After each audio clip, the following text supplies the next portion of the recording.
This is Jonathan Yates with the Lead One Association. Welcome to the Lead One Experience. The Lead One Association represents the athletic directors, the athletic programs, and the student athletes of the 130 universities of the Football Bowl subdivision. The Lead One Experience, it's an interview series from the 41 states across the country in which a Lead One university is located. Today's Lead One Experience is Go Rams with Joe Parker, the athletic director at Colorado State University, or as we call it in the industry, in the big chair. Mr. Parker, thank you for being part of today's Lead One Experience. Thanks, Jonathan. Now, in the time I've known you, you've always impressed me as a very humble guy, despite you're at the top of your game in your industry. You're an All-American swimmer. You have 2 degrees from great schools. You're a family man. But in the Denver Post, I read where you said your new stadium was in the best in the country. So we've got to hear more about that coming from such a modest man. Sure. That was one of the times that I think I kind of let myself get out of the box a little bit. And it's a prideful moment for our university. So for 49 years, we played football off campus at Hughes Stadium and made a decision in December of 2014 to build a stadium and locate that facility on campus. And we've been very intentional about what we wanted to create. And in many ways, I think we have built the very best stadium in America. It seats 36,500 people, which, I'll concede right away, it's not the largest, but in many ways, when you see it just by virtue of design, materials, the way components fit together, the location, I think it'd be hard to challenge that it's not the best. Now, in overseeing the project, did you find it the same as when you used to be a distance swimmer? Sort of the same laying out of the strategy and the long distance goals? Well, I've always been a goal-oriented person, and it was a collaborative effort across the entire campus and really the community as well to really determine what we wanted to find, a way to serve the community in the best way possible. Every stakeholder group, whether it be students, alumni, people within the community, was considered and contemplated when we built the facility and designed it as well. Now, in a previous Lead One Experience interview with Mike Bone from the University of Cincinnati, he pointed out that the community is allowed to use their facilities. Is it the same here at Colorado State University? Yes. I mean, we intentionally designed it as and refer to it as a multi-purpose stadium with the intent that it will be used for many activities other than football. We're already finding that a lot of special events are being hosted at the building.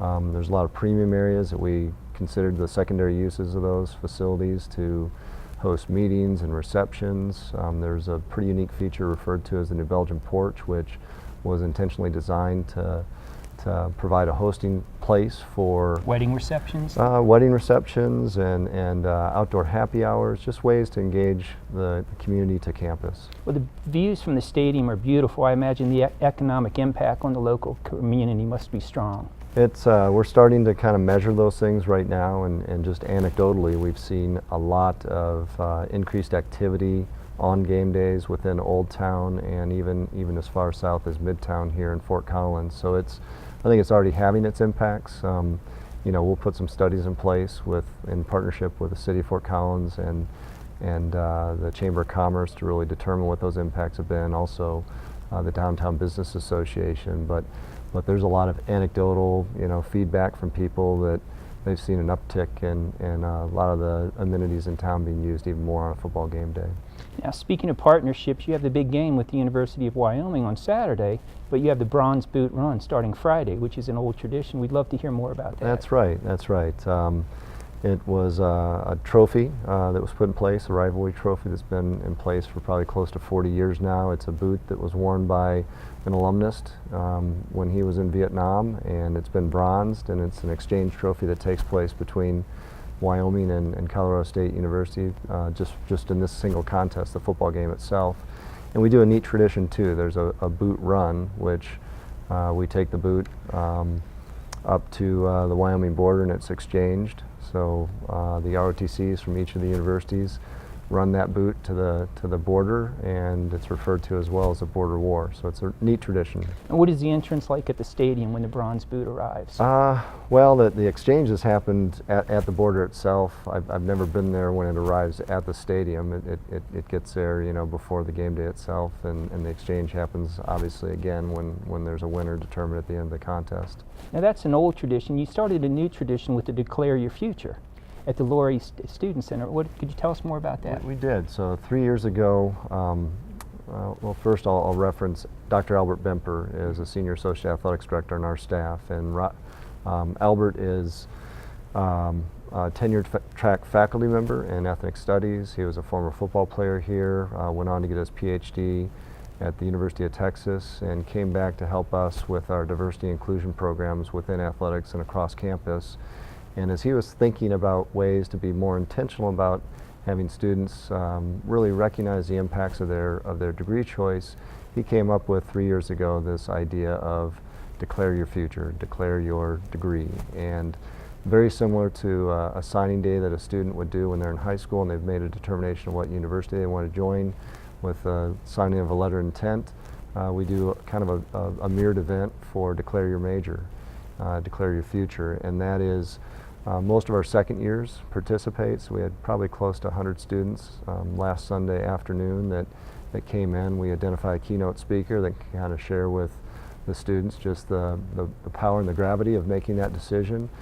We had deans of our colleges present, and then the students, after they hear this messaging, they go to a respective table that's a representation of the college that their degree is going to be within, and they sign a pledge document about declaring their major, and they put on the cap just as they would when they're signing their NLI, and it's kind of a neat symbolic event for our students, and one that they've really become to enjoy, and we've done it 3 years now.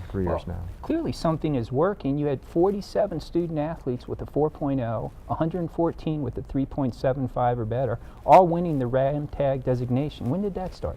RAMTAG started about 5 years ago, so just again another opportunity for us to make students acutely aware of the achievements that they should be seeking within the classroom, and it's been successful as well. Now, Heather Like, the athletic director at the University of Pittsburgh, she said in her Lead One Experience interview, what she enjoys the most is when the parents come up to her and thank her for taking such good care of their children. Does that happen much with you? Yeah, there's a lot of things that we derive enjoyment from, but yeah, the connections with parents are really a nice way to just get that reinforced gratification that we're doing the right things for our students, and when they see that opportunity and the parents recognize that we're doing the right things for their children, it's very gratifying. Now, you read these articles and even a book called Indentured about college athletes being treated poorly. Do any of the parents express concerns about that? From that perspective, I've never had a parent complain once about the opportunity that we're educating their child and giving them a leg up on the future. It's hard sometimes, I think, when we hear that criticism from outside about this, just questioning the value of this experience. When you think about the impacts that intercollegiate athletics has had across our country with identifying with a lot of times underserved populations, and the access to education and the transformational experience that this creates for people, one of the things that I enjoy most is reunion programming, when you get a chance to see what's occurred 10, 15, 20 years after the fact, and the fact that for even a first-generation student, they are absolutely committed to that their children are going to have this experience, and I think it all begins with that athletic scholarship. Do the parents like the community service programs here at Colorado State? I'm talking obviously about the Green for Global program that just started this year. Green and Global Service Learning, yes, they do. I mean, we've been really thoughtful and intentional about trying to create programming outside of just the traditional athletic and academic experience that a student is going to have, and we've talked a lot, I think, on a large scale across intercollegiate athletics about trying to provide some services beyond just that academic and athletic experience. So again, I have to refer back to Albert Bemper. Yes. We got a solicitation from another Division I university that had a service learning program for their students, and we thought, interesting. They were asking us to place CSU students in their program, and so we thought, let's survey what's happening on our campus. Let's get a better understanding of some of the international programming that's done here at CSU, and maybe we can build something for ourselves, and that's exactly what we did. So, and what was the feedback from the athletes who went to Jamaica? We had 13 students that traveled to Jamaica for a 10-day experience, and it was life transforming. I think for most of them, they really enjoyed that experience. Many of them had not traveled outside the country. A lot of them really embraced the idea of serving populations that were we're not first world necessarily, so it was a really positive experience for our students to understand the impacts of their service to others. And what community service do you have in the local area? Oh, a lot. We do a lot of community outreach with respite care and Boys and Girls Club and Reading with the Rams. So we send our students into some of the schools in the local area to encourage just good study practices and good study habits and try and show them the pathway forward, those younger students, that college is accessible for them. And so you were a gold medal winner in the World University Games. As a swimmer, I've noticed a lot of Colorado State athletes have gone to the Olympics too. We've had a lot of good fortune. We have Janae Deloach is one of our former students that's participated in 2 Olympics. She was a bronze medalist in the London Olympics in 2012 in the long jump, and is a great ambassador, a great representative of CSU. If you dial back even further, in 1936 in the Berlin Olympics, Glenn Morris won the decathlon, the gold medal, and that was a pretty unique Olympics, sure, I think. Jesse Owens, absolutely. So it you know, and then others. We've got a great international student right now who I'm sure will eventually have a chance to participate in the Olympics, very likely. He's from Egypt, an international student from Egypt, and he won the indoor championship in the shot put this last year, out through the competition by 4 inches. Now, Tom McMillan, the head of Lead One Association, he said in a recent interview that Lead One University schools, such as Colorado State, provide over $2 billion in training for Olympic athletes, both for the United States and other countries like Egypt. Do you think that Colorado State would be able to train Olympic athletes, send students to help other countries in community service projects and work in the area if it had to pay its players? Not likely. Our budget last year was $42 million, and if you divide that by the number of students that we served, we have 380 students. That's about $110,000 per student. So there's not a lot of flexibility in that budget. You know, I do recognize that you know, compensation has been criticized for some of the coaching positions, but you know, that's a market. That's, you know, you're trying to attract the right talent to put yourself in a position to have success in those programs. So I don't think so, and I think that also in a lot of ways for me, and I think people that you know, that I was in school with, I mean, we understood the value of the experience. I mean, I graduated debt-free, and our students that are in head count sports typically are able to do that themselves. And you know, a college education is a powerful tool to have in your tool chest, and I think it, you know, the 4 years, 5 years that a student is on campus and in that learning environment, they're gaining things that are going to prepare them for much more life beyond the 40 or 50 years. And you know, I think with the adjustment that we made in the definition of a scholarship that now includes cost of attendance, I think that was a great step in trying to address some of the concerns that people had. And yeah, I don't think it you know, we're a collegiate model. If someone wants to try and make a living through their athletic pursuits, then there's going to be an opportunity for that sometime beyond college. Now, I was at the Knight Commission on Intercollegiate Athletics event yesterday, and Ray Anderson, the athletic director from Arizona State University, he said that if we had to pay athletes, it would destroy non-revenue sports. You used to swim. What do you think would happen to swimming across the country? Yeah, I mean, you know, I mean, if we were really, you know, if we were a Department of Intercollegiate Football, we could make a lot of things work economically, for sure. But you know, we're committed to a broad-based experience. You know, Title IX you know, kind of started that initiative and that effort to address, you know, opportunities for both genders. I think it was the right move. You know, when you experience the intercollegiate athletics from both a male and a female perspective, it's important. And I think broad-based experiences are what we're all about. You know, we're higher education. You know, we're not a professional organization. The mission of the two organizations is entirely different. You know, I think we need to continually reinforce that what we are doing is about education, and what might happen in another sports entertainment enterprise is a for-profit entity, and certainly then you're entering into an employee-employee relationship in those situations. Now, at the Knight Commission event yesterday, we had 2 former college All-Americans and professional athletes, Lynn Elmore, who played basketball at the University of Maryland and then played pro ball, and then Ed Cunningham, who played football at the University of Washington and then played for the Seahawks. And they both said, and in quotes were, exceptional benefits and that athletes are major improvements in the way they're treated today. What great strides have you seen taken since you were at Michigan? It's remarkable. You know, in the 30 years since I was on campus as a student, you know, we had a conversation with our Student Athlete Advisory Council last night, and that was one of the questions they asked of me. What's changed? And I said, almost everything has changed. You know, when you look at all the services that are arrayed around the student athlete experience now, it is so much different than it was 30 years ago. Now I teach at a Big Ten school, and I have 3 varsity athletes in my class. They rave about the fuel stations. The only complaint they have, and this is why I'm not saying to school because it's a complaint, is that the guacamole is not chunky enough. Now, I mean, you know, there comes a time you got to realize nobody's going to make guacamole like your mother or something like that. But how's the fuel station here received by the athletes? Fantastic. We have 2 of them. So one right here in this facility, Moby, where we're located right now, and then one at the football station or the football stadium.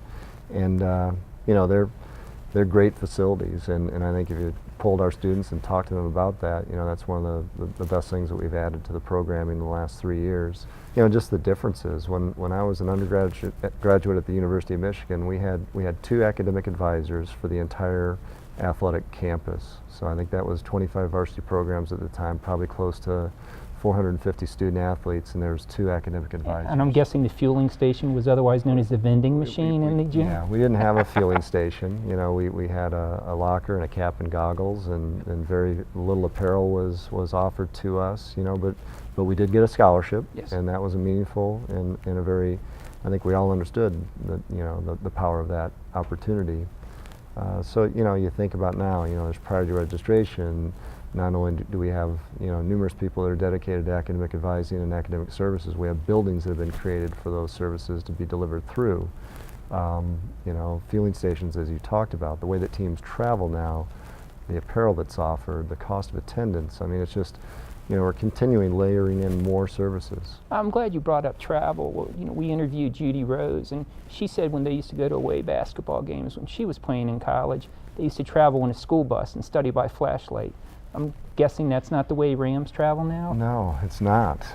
You know, our football team, our men and women's basketball team are often chartering on aircraft. A lot of the other programs are flying commercially. If they are traveling on the ground, it's in a charter bus. So, you know, I was telling the students last night at that SAC meeting that when we went to training camp in Florida, we'd board in 18-passenger vans and go. And now when you think about the risk management concerns that Sure. creates, you know, we don't do those things any longer, and for the right reasons. You know, we've progressed. Yeah, there's no question about that. So in terms of the bonds that you build as an athlete, John Wooden, who used to coach basketball at UCLA, Kareem Abdul-Jabbar asked him why he went into coaching basketball rather than teaching English literature, which was his first love. And he said because when he was in the Navy in World War II, basically none of his English students wrote him, but nearly all his basketball players wrote him. And he said, you know, there's just something about bonding and practice in a game that sports does. How do you see that as an athletic director? Oh, I think, you know, that's when people are critical of our coaches and question, you know, what they're committed to. Every one of them is an educator. You know, a year ago, we were at our volleyball banquet, and Tom Hilbert, who's been our coach for 22 seasons, I believe, he did one of the most amazing things I've ever seen in a banquet. I mean, he had a story that he was able to relay about each of his students and that student's relationship to their mother. And there, at the end of that whole experience, I don't think there was a dry eye in the entire audience. And you know, I'm not to devalue what a professor might do in the classroom, but I don't think that most professors have an opportunity to get to understand and know their students at the depth and level that a coach does. And I think that's the power of athletics. That's the power of teams. That's the power of that relationship between a student and a coach. Now, I was listening to a Steve Harvey interview with Snoop Dogg, and he was talking about his football league, and he said he sent 15 players to the pros, over 100 to D1, and they all call him Uncle. I'm guessing there's not a lot of professors being called uncles by their students across America. There may be, but you know, I would agree. There's something really special about the relationship between a student and a coach. Now, Coach Saban from Alabama, when he goes and recruits, he tells the parents, you know, this isn't a 4-year ride, this is a 40-year ride, this is a lifetime. What do you tell the parents? How involved do you get in coaching? In recruiting. In recruiting? Yeah, so you know, with football, their official visits in January and February, Mike, Coach Bobo that is, has been really intentional about involving people across campus. So Vice President of Student Affairs, Albert Benpru I've referenced a couple times, myself. You know, we get an opportunity to talk about, you know, the experience from our perspective and what it means to be a CSU Ram and what we're going to do to make sure that those children, the parents that are in the room, are going to be successful. You know, I meet individually. If a coach wants me involved with the recruiting process, I'm happy to do that, to articulate just the strength of the leadership here at this university, from Tony Frank to his cabinet to others on campus, to the commitment that we have to resources, that we're trying to create experiences like the Green and Global and other things that you know, they may not be aware of. So we really want them to understand that Colorado State is committed to the success of each student, and that our coaches are educators and take great pride in the way that they're going to serve each one of their students. One thing I was very impressed to read about was how Colorado State students who go on to the pros, such as Joey Porter of the Steelers, Crocker Gilmore of the Ravens, will come back to complete their degrees. How do you help that? We have a degree completion program, so through our academic services area, you know, we're constantly identifying students that are close to finishing, you know, what they had started here, and you know, if they reach a point in their life in which there's time available, then we let them know that there's resources to help them complete their degree. So we've been successful at that, and I think that's something we're going to always continue to do. Now, yesterday at the Night Commission event, Mark Emmert, head of the NCAA, he talked about a remarkable study. He said that less than 2% of college basketball players make it to the pros, but in their surveys, 75% of D1 players think they're going to make it to the NBA. 50% of D2 players think they're going to make it to the NBA. And here's what you're really going to love. 24% of D3 players think they're going to make it to the NBA. So when do you see that light bulb go off in college athletes where they realize, you know, I'm not going to be one of those 2%. I need to tap into the Colorado State Academic Advising Department? I think it happens at different points for different students, but we're constantly reinforcing, you know, that the experiences that they're having in their classroom are really going to serve them more than anything else. That the degree is very, very important when they're going to be competitive in the job market.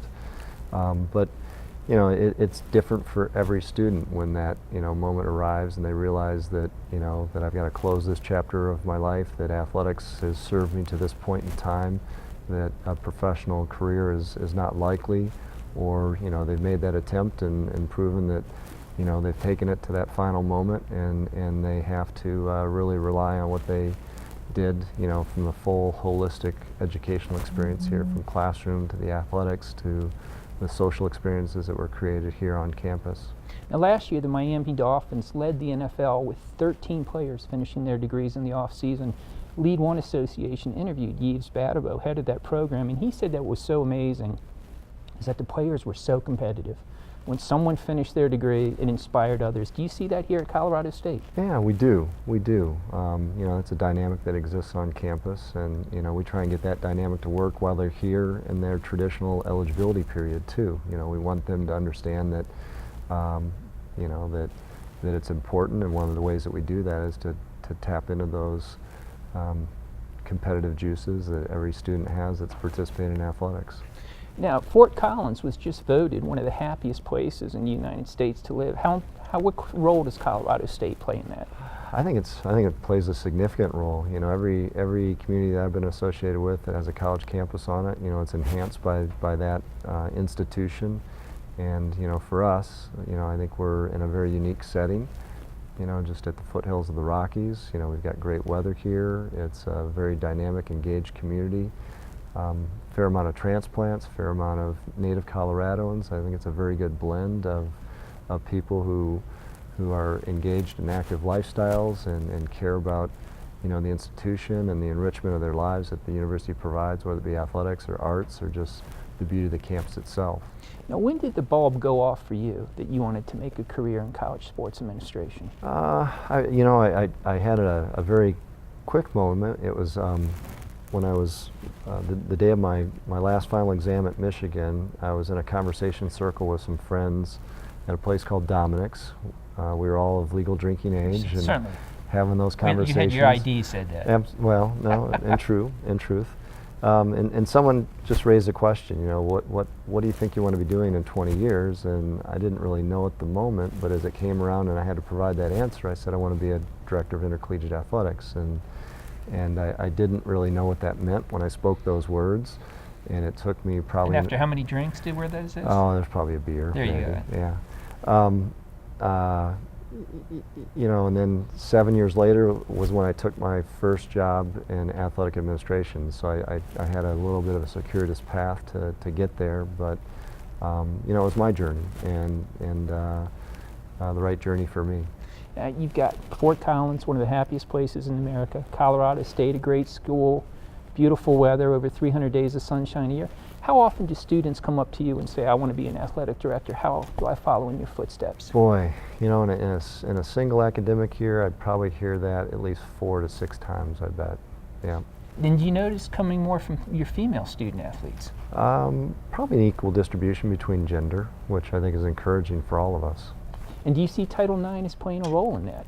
I think it's played an obvious role. You know, it's created the opportunities where we have you know, varsity athletics that are well represented for women, and you know, I think that's something that's been occurring for, you know, 40 years now, and just that accumulative effect. You know, it's making some progress, gaining some traction for students that want that kind of a career path. Now, earlier this month, you tweeted that students are the secret sauce for a game day experience. So let's hear what the game day experience is like here at Ram Nation. Yeah, well, we had a chance to basically reinvent the game day experience. You know, we had our 49 years at Hughes, which is 4 miles from the central campus, you know, the academic core of the institution, and now we've had 4 games where we're playing at the new on-campus stadium. And I think it's been fairly remarkable, and we've tried to be very thoughtful about the way that we create that experience, from, you know, arrival to campus, to the experience of tailgating, to you know, the in-venue activities with all the new video elements of the stadium and all the other pieces that you use to kind of get engagement from the crowd, and then, you know, that whole experience of when people are leaving campus. And we've worked hard with the community at large to connect into the different amenities with our Old Town or our Midtown businesses where there's great restaurants and retail. So I think in many ways we're shooting for creating the best or game day experience in the country, and I think part of it is just the palette that we're working with. This campus is just absolutely gorgeous. Is there anything unique to the Colorado State game day experience? Unique to the Colorado game day experience is probably the backdrop. You know, there's not many places that have the foothills and the Rockies beyond to look at, and just the setting. You know, campus, the academic core west of it is the Great Green, which is 44 acres of green space, which is intramural fields, and just creates a pretty unique, special place for people to gather and cross and tailgate. So we look forward to coming to one of those games, Lead One Yeah, Association. Jonathan, Thank you for having us. You bet.